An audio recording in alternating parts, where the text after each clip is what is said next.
Welcome to a special edition Championship Week Google Hangout. This Google Hangout is brought to you by GEICO. 15 minutes could save you 15% or more on car insurance. Visit geico.com. Well, we are just hours away from the start of the 2015 Northeast Conference Indoor Track and Field Championships. We'll have a number of athletes, hundreds of athletes, competing this weekend in Landover, Maryland. One of those athletes is LIU Brooklyn sprinter Brendon Rodney, and Brendon has been kind enough to join us for this Championship Week Google Hangout. Brendon, welcome. He's up in Brooklyn, New York. Brendon Rodney, a senior sprinter for the Blackbirds. Thank you so much for joining us today. Thank you. Thank you for having me. Now, he just isn't any sprinter, folks. This man is the NEC leader in the 200-meter dash, and his time is actually tied for second in the nation amongst Division I sprinters. So, Brendon, I have to ask you, this past weekend, you ran 20:69 at the BU Valentine Invitational. It was your best performance yet. Yeah. Do you feel as good as you ever felt? Do you feel like you're really hitting your stride and peaking right now at this point in the season? Yeah, well, I mean, Coach Simon set up the program to run fast when it comes championship time. So, I mean, this is the time to run fast. We got championships this weekend coming up, and then NCAA's in 2-3 weeks. So we're getting ready to run our fastest right now. So you are ready for the string of championship meets that lie ahead. Of course, first things first, the NEC championships this weekend. Then, of course, the IC4A championships down the road. And for you, hopefully, the NCAA Division I national championships. So you're ready to roll then? Because it seems like a busy few weeks ahead. Yeah, I'm ready to roll. I mean, Coach prepared me for it, so I'm just going to go out there and do my best and have fun with it. Now, did Coach prepare you to run this 20:69 as well? I mean, I know you're talented. I saw you set the meet record last February at 21:48. I saw you go sub-21 a number of times this indoor season, and then I look at the results this past week, 20:69. Wow. I mean, how did you do it, and can you go any lower than this? Well, is Coach Simon going to help you trim some more time off of the 20:69? Yeah, I mean, it was good. It was a great race. The atmosphere was great. We had some Olympians that ran right before us, got the crowd really pumped up. So I just said, all right, let me go out there and try to do my best. And then it just came. I was surprised. I was happy, excited. And for the future, I mean, you know, you got to run faster than 20:69 to win NCAA. So that's always the goal. And Coach Simon wants it to get done. So, I mean, I think I'm going to trim up some time off by the time Nationals comes around. So I'm ready for it. So it seems like not only are you focused on defending your NEC title, and we'll talk about your NEC title and mainly the team title because the Blackbirds are the defending men's team champions. Yeah. We'll talk about that in just a moment, but I get the sense that both yourself and Coach Simon are eyeing a national title. I know you've been to the Nationals the last few years, but now senior year, it strikes me as you're ready. You're ready to take on this challenge. Yeah, well, I mean, I don't think about it too much. I just go out there, compete each day, and just take it day by day. Coach always says it. From the day I got here on campus, he was saying, go out there and win a national championship. So, I mean, it's always on his mind. It's always on everyone's mind. It's just who goes out there and does it on the day.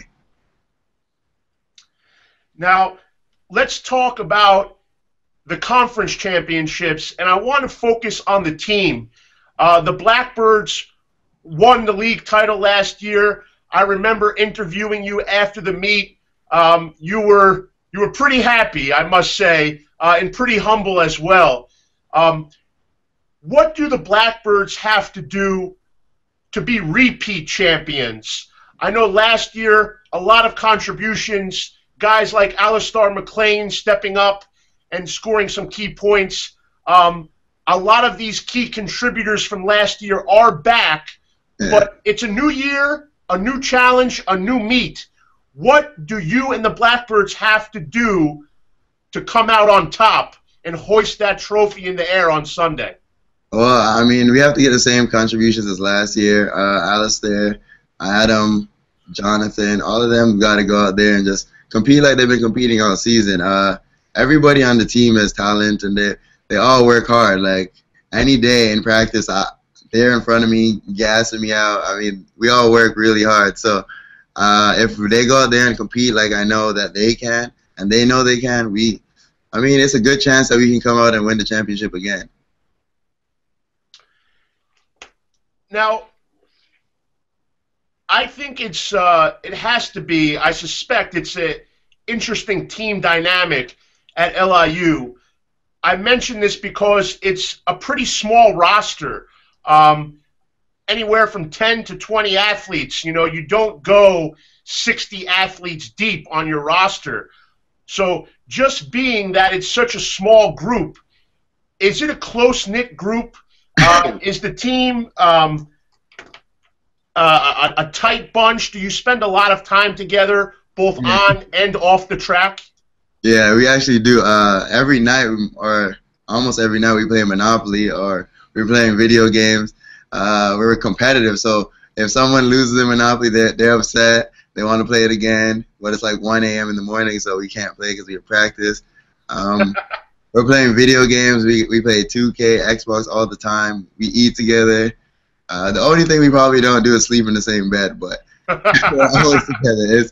It's pretty close. So. Monopoly, who's the best on the team? Who takes all the money? Who's the best? I don't know. They say this guy named Jonathan Pinero is, but I beat him a few times. And my roommate, Mikhail, he's also pretty good. But everybody's good. Everybody wins any day. Like, you never know who's going to win. It just sometimes you make a dumb decision or somebody makes a really good one. And it just goes. So. Are you the guy who you try to buy the boardwalk as soon as you can, or what? Do you pick up the little properties first? I pick up whatever I can get. Most people try to get boardwalk. If I get boardwalk, I try to sell it, actually.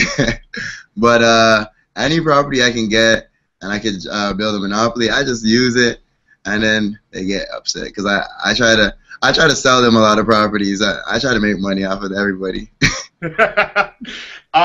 Do you feel that you are one of the toughest competitors, not only in Monopoly but on the track? Do you find you seem like an easygoing guy? You're always smiling. It doesn't seem like you can get very intense at times, but can you? Are you a tough competitor? No, I'm a competitor for sure. But yesterday we had a competitive argument saying who was the most athletic on the team, and you know, there's guys that they probably can out-jump me, outrun me, but I'm still going to tell them I'm the most athletic. You know? So, we compete, and I love to argue, so it's always competitive with me. But at the same time, I like to have fun, and these guys are my teammates, so, I mean, I always want to see the best out of them. And when they say that they're a better athlete than you, you just say, well, let's run the 200 then, and we'll see who wins, right? Nah, I actually tell them, like, let's go play basketball, let's go jump, let's go do football drills. I'll compete at anything, actually, with them. So other than you, who's the toughest guy on the team as far as a competitor goes? Who just hates to lose? And just after they lose, you know, maybe they whine about it, or they complain, or say that they really didn't lose. There's got to be somebody like that on the Blackbirds. You know who it is? It's one of my close friends, Alistair McLean. He hates he hates losing. He'll lose, cry, throw things. There's a lot of guys, actually. All of them are like that, but he's the worst. It's always funny. We laugh at him. He loses. He comes back and plays. You know, he's still a good competitor after he loses, but he hates it. I don't know many people who like losing, that's for sure. Before we wrap this up, You mentioned, I know that you're from Canada, and I know you have competed internationally for Team Canada before. Are the Olympics, the Canadian Olympic team, is that something that's on your mind? Is that something you're striving for? Is that something that's a possibility? Please forgive me, but I don't know much as to how the National Olympic programs work and the training programs, but are you involved with Team Canada, and could we see you possibly running the 200-meter in the Olympics one day? Yeah, I mean, that's the goal for sure. I mean, I've set my mind to go into the Olympics. I had a few friends went to the last Olympics, and those guys are my age, and I said, if they could do it, I might as well be able to do it too, because we all grew up together, ran together. So that's always a goal. I mean, on any given year, anybody can be the top guy and make it. So you just got to be at your best that year. So when 2016 comes around, that's the year that you got to go for it. And from there, anything's possible. So that would mean in 2016 you would go to try to the Canadian Olympic qualifiers. I assume they would have a national championship meet or an Olympic qualifying meet for the Canadians. Yeah, so that it's you just gotta hit the qualifying standard, and then you go to the Olympic trials, and then you come. I think it's top 3. It should be top 3, and then from there you make the team. That's everybody's dream, you know, to make the Olympics. So I mean, hopefully one day my dream can become a reality. But for now, I'm just focused on this week coming up, and then the weeks to follow. Yeah, I know it's not quite winning an Olympic gold medal, but winning the NEC championships, that can't be too bad. This weekend, you obviously have a great opportunity to defend your 200-meter title, for the team to defend its title. With that said, I'll give you the last word. Any predictions for this weekend? Any final thoughts? What are you thinking, Brendon? I really don't have any predictions, but I know that the Blackbirds are going to come out firing. We're going to come hard. So we're going to do our best, and then whatever happens is what happens. But trust me, we'll be there to play. So what do they say? Brooklyn, they go hard, right? So the Blackbirds are going to go hard. Yeah, for sure. There, you heard it from Brendon Rodney. Brooklyn, they go hard.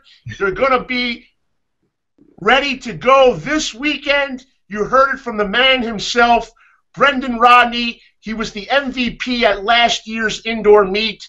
The Blackbirds were the team champions. We'll see if they can do it again. Obviously, it won't be easy. There'll be 9 other teams vying for that same title. Make sure you follow us all weekend long at northeastconference.org and necfrontrow.com. For Brendon Rodney out in Brooklyn, I'm Ralph Ventre here in Somerset, New Jersey. Thank you for watching this special edition NEC Track and Field GEICO Google Hangout. All right, have a good day.